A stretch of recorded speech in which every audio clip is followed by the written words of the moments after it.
This turned out so delicious. An unbelievably easy recipe for egg biryani. And I had a special friend to help me. It was not only me who loved it, It's so good. but my mom loved it too. Hey everyone, welcome to my YouTube channel. I know I'm making an entrance on YouTube after a very long time, but better late than never, right? For those who are coming from my Instagram, some time ago I did an Instagram story where I asked a lot of you what you want to see me cook next. And one of the most requested recipes was, drum roll please, biryani. You guessed it right. Yes, it's always biryani. And to be more specific, it was egg biryani. But here's a twist. I'm going to cook with the help of a friend. Who is it?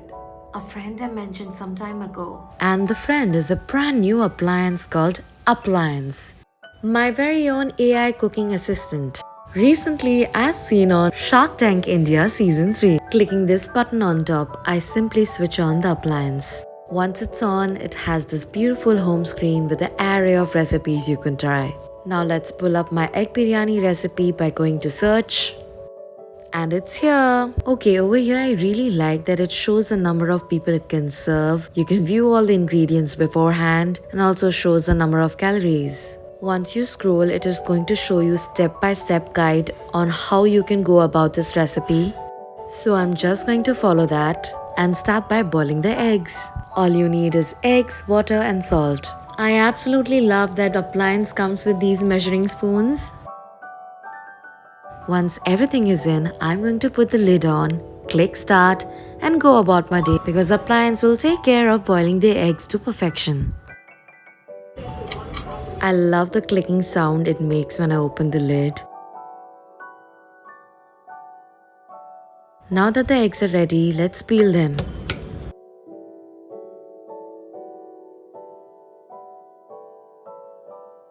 Now on to the next step, which is washing and soaking the rice. Another cool feature of appliance is that it comes with a weighing scale. So let's weigh the rice before we use it. With the help of the green mark, it shows you if you have the right amount or not. I usually wash my rice thrice, throw away the water and then take some fresh water and soak it and keep it aside while we move on to the next steps. The next step is all about gathering the whole spices. I love that it has these mini tutorials to show you how exactly you need them.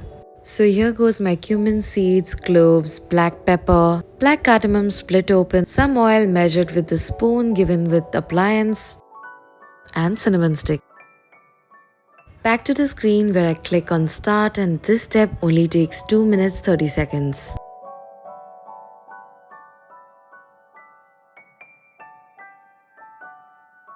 Now goes in ginger, garlic and green chilies. Let's measure them again. Okay, I need to cut the ginger in half. Let's see it works. Yes, it did.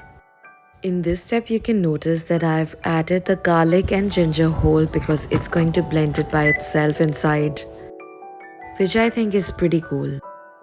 Another accessory which comes along with the appliance is this red spatula which helps scrape everything at the bottom again. Next is chopping the onion. Let's weigh them again. Now all I have to do is slice them up.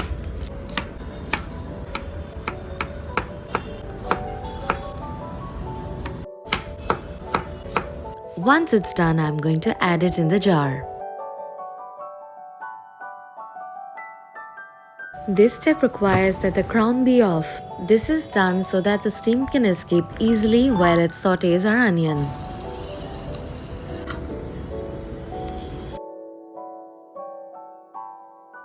I absolutely love using the weighing scale again and again.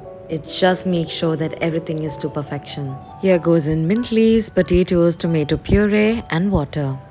This step in particular is going to take 15 minutes, so we have ample of time in our hand to explore and check out the other features appliance has. The first feature I really like, it's what's in my fridge. It's right at the search bar. It will show you options for a bunch of ingredients. You can select the one you have at hand, then it will present you with endless recipe options using the ingredients you selected. The next one is super fun. It's the Chef GPT feature where you can write in a prompt. For example, I need a healthy pasta recipe with 5 ingredients or so. And after a beat, it will show you exactly what you need.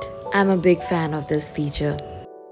Now back to our recipe, just a final few steps. In goes biryani masala, salt, the soaked rice, water, eggs, some dahi, Kashmiri chili powder, foil it up well, put the lid on. Now all you have to do is wait, chill, watch TV, do whatever you like while appliance finishes its job. It's finally done, let's uncover it and see the results. I must say, while I was opening it, it smelled delicious. The aroma was so strong, it was mouth-watering.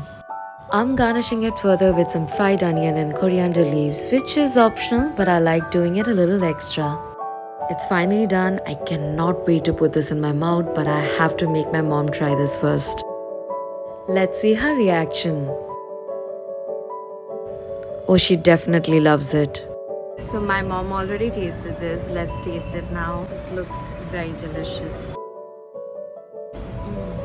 It's so good. It's so good. One of the things that bother me after cooking and eating a delicious meal is the tiresome cleaning which comes after. But with appliance, even the cleaning is easy as the cooking. After clicking on the rinse feature, I chose deep clean. I'm adding all the items that was listed. Water, liquid dishwashing detergent, baking soda, vinegar and lemon. Click on start and let appliance do its job. Once it's done, let it sit for 10 minutes more. Then throw away the water, remove the blade and scrub it once again. I found the whole process of cooking and cleaning with appliance seamless and fun. I'm definitely excited to try more stuff in it. Till then, check out my other stuff. Bye!